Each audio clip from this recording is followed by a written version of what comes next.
Hey guys, welcome back to the Aspie World. Today guys, I'm just going to be doing a short video saying why I don't eat meat. If any of you guys follow me on social media like Twitter or Instagram and my Snapchat, you'll see that I eat a very healthy diet of a vegetarian lifestyle. This is because I had no choice. I was never always a vegetarian. I used to be omnivorous, but I went to a science and history museum in Manchester in England, and then I went to a chippy afterwards and had a chicken pie. Unfortunately, chicken pie was actually contaminated with a raw chicken bacteria which caused something called Campylobacter, which is like an infection that then made me really sick, and so much so that I now cannot process meat. In that respect, I had to give up meat because there was nothing else I could do. It was making me sick basically. Since then, I actually researched a load of stuff about, like, you know, is the benefits of being vegetarian. Obviously there is, because of the types of processes they use to actually slaughter animals and manufacture them and stuff. It actually lowers carbon emissions if you don't eat meat. It's better for the planet because, you know, you're letting a natural cycle go, because the demand for meat is so high. People throw away meat, you know, it just goes off and stuff. We don't, like how it used to be is you go out and hunt meat and then you'd eat it and that would be it. But now people just hunt loads and loads, and only maybe like 25% of the population eat it, and then the rest gets thrown away, which is crazy. So they're grazing more cattle, which is causing more methane, which is causing more CO2 and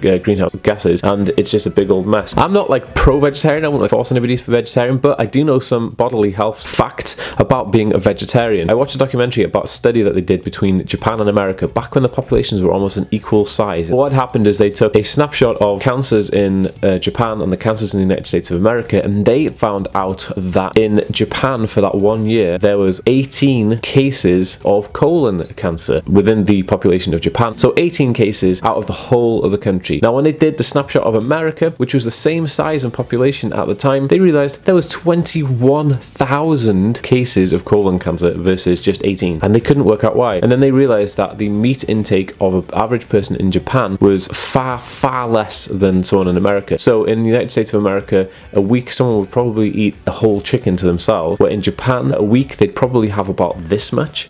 Basically they'd have a little cube and they'd cut it up and then they'd share it within rice. They'd mix it in with rice, and just so you get the flavor of the chicken, and then they'd share it between a whole family. So they realized that reducing your meat intake to no more than 5% of animal protein in your diet actually helps prevent cancers. But they did the same control test with plant proteins, and they realized that plant proteins have no damaging effects on the human body at all, and you can have in excess of 20% of plant protein in your diet, and it's absolutely fine. So where do you get protein from if you're not eating meat? Obviously eggs are high in protein, nuts are extremely high in protein, mushrooms are high in protein, and also my favorite, which is spirulina, which is a green and blue algae, which is the highest concentration of any protein found on earth in any food. You can actually buy it in a powder or buy it in a tablet. I actually have both. I take it in the morning as a tablet form, and then I mix it in with my smoothies, or you can just have a glass of it. It doesn't taste very nice, but hey, at least you're getting your protein, and it's really good for you. The whole concept of the way we eat meat now is obsolete. Now I did this myself just through logic and intellectual information. When I looked at how people eat meat, we cook meat and eat it. Now everyone would say that it's unnatural to not eat meat because we have canine teeth and that we need to chew meat off the bones and all this stuff, which is correct. Yeah, we are designed to eat meat. Unfortunately, we are not designed to eat cooked meat, because if you look at Homo sapien, Australopithecus, any of those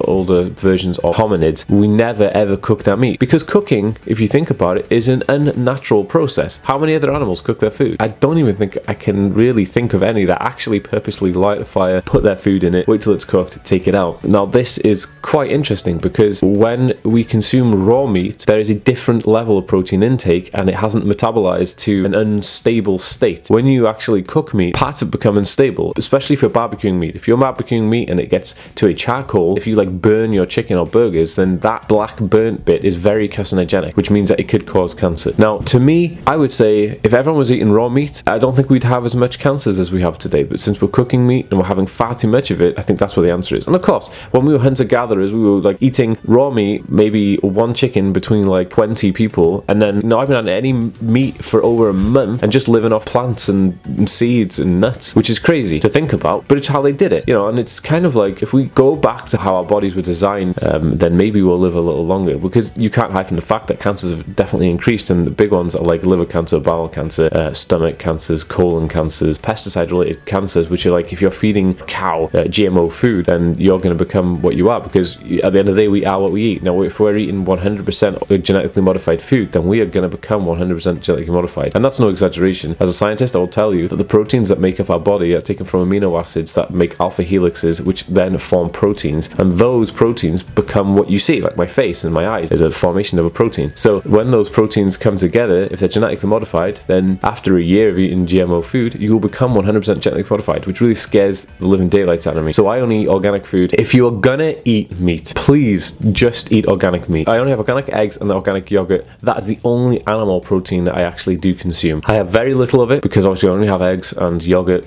you know, a couple of them a week maybe, but I do have a very, very small amount of it. Cheese as well, if I'm having cheese and anything, that is a tiny, tiny amount, and it's always organic when I buy it. So basically, after looking at all that information and being forced into a corner here where I can't eat meat anyway, I just thought, well, hey, it's not so bad. And I actually enjoy being vegetarian. So anyway, guys, that was my video, and I hope you found that interesting because I thought it was something really fun to share with you guys. So guys, if you liked the video, please give it a thumbs up because that would really help me out. If you would like to add to the video, please put it in the comment section below, or I'd like to know your stories if you are a vegetarian or if there's any foods that you can't eat. I'd love to know because I'm really sad like that. So put it in the comment section below. If you guys want to get me on Facebook, Twitter, Snapchat and Instagram, you can do with the links in the description or on the end slate. And guys, if you are new to my channel and you haven't already, please hit the subscribe button and I'll see you next time. Bye guys. We're out with my brother and sister and their partners as well, so I don't know where they are, but we're going to go in and try and find them. But it's right here, right next to Tesco, which we've just been to.